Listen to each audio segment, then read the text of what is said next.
को शक था जब उसे एहसास हुआ मेरी मोहब्बत का, तब मुझ पर किसी और का हक था। जब हमें उनसे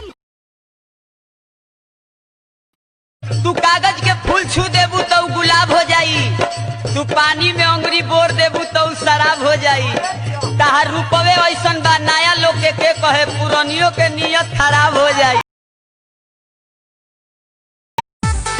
तू हंस के बोलल ये जहां दिलवा के तोहरा तू बढ़ी गइल। तू हंस के बोलल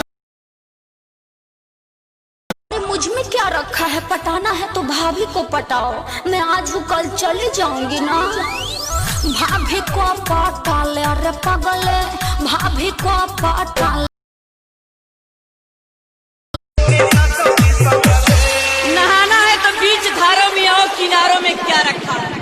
नहाना है तो बीच धारों में आओ, किनारों में क्या रखा है। प्यार करना है तो बाहों में आओ, इशारों में क्या रखा है।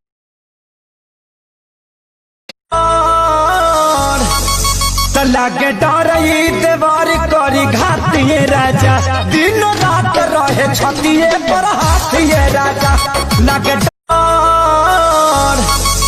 लागे डरई देवार करी घातिए राजा, दिन रात रहे छतिए पर हाथिए राजा। लागे